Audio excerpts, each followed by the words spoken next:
विधानसभा चुनाव को लेकर आजाद समाज पार्टी भीम आर्मी ने डबरा में प्रत्याशी की घोषणा कर दी है, जिसके बाद प्रत्याशी भी चुनाव प्रचार में कोई कमी नहीं छोड़ रहे हैं। वे जनता की समस्याओं से रूबरू हो रहे हैं।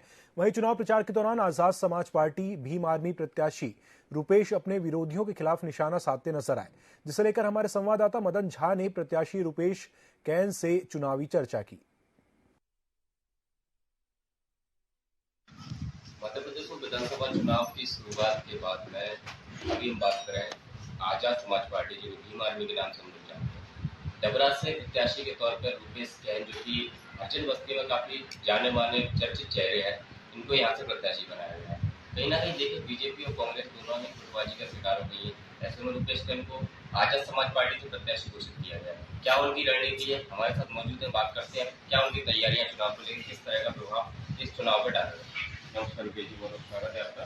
बहुत बहुत धन्यवाद आपका। क्या कुछ रणनीति आपकी इस विधानसभा चुनाव में रहेगी, प्रत्याशी बनाया गया आपके जीवन में? देखिए, हम एक विचारधारा वाले लोग हैं और हमारी जो विचारधारा है वह चाहे किसी भी जाति का हो, चाहे किसी धर्म का हो, हमारे व्यापारी बंधु हो, SC ST OBC माइनॉरिटी और आदिवासी अल्पसंख्यक सोशल पीड़ित वंचित, जिन लोगों की आवाज़ों को दबाया जाता है, जिन लोगों की आवाज़ आज तक शासन प्रशासन नहीं पहुँच पाती है, जो योजना सरकार के द्वारा आती है वह योजना उन तक नहीं पहुँच पाती है, तो उस योजना का लाभ दिलाने के लिए हम लगातार संघर्ष 7 वर्षों से जमीन पर उनका काम कर रहे हैं, उनको न्याय दिलाने का काम कर रहे हैं।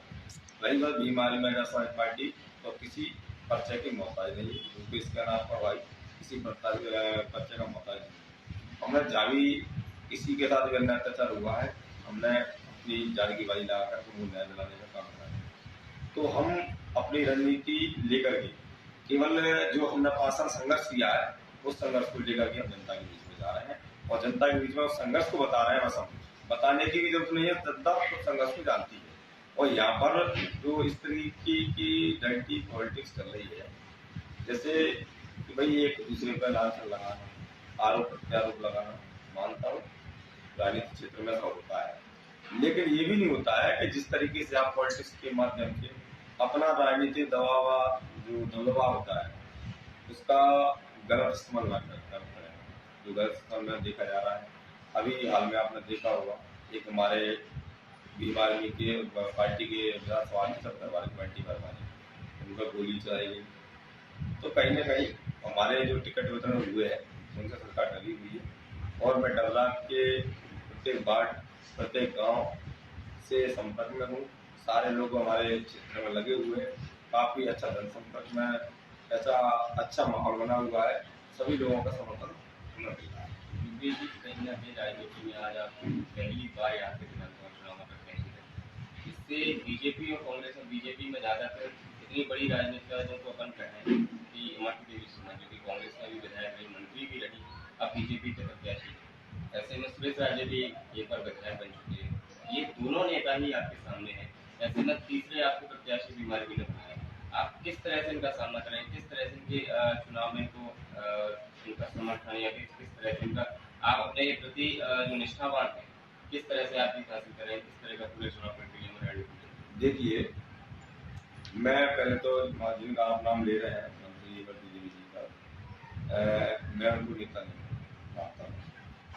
कहीं से आपको लगता हो तो आप नेता जी नेता होता है कि जनता की सेवा करने का काम करता है, ना कि जनता का मुकदमा लगवाना। अगर कोई इमरती देवी जी के खिलाफ कुछ सच्चाई बोलता है उनके खिलाफ और वह मुकदमा लगवा देती है, चाहे वो पत्रकार बंधु, चाहे वो व्यापारी बंधु, और काफ़ी लोग हैं जो समाज के लोग थे, उनके मकान तोड़वा दिए गए, उनके होटल तोड़वा दिए गए, उनसे पुष्ट। और रही बात दूसरा जो आप विधायक का नाम बता रहे हैं, तो उसकी सच्चाई किसी के सामने बता रही है, जनता के सामने सच्चाई होनी चाहिए। मैं बीजेपी कांग्रेस को ना मानते, दोनों कैंडिडेट जो है दोनों बीजेपी के कैंडिडेट हैं। सुरेश राजे बीजेपी को छोड़ करके कभी कांग्रेस में शामिल हुए थे, कांग्रेस में टिकट दिए उनको, लेकिन वो अपना आका किसी और को मानते हैं। वह जानकारी सबको पता है कौन उसको चुनाव लड़ा रहा है, कौन उनको चुनाव नहीं लड़ा रहा है और किसके माध्यम से चुनाव लड़ रहे हैं।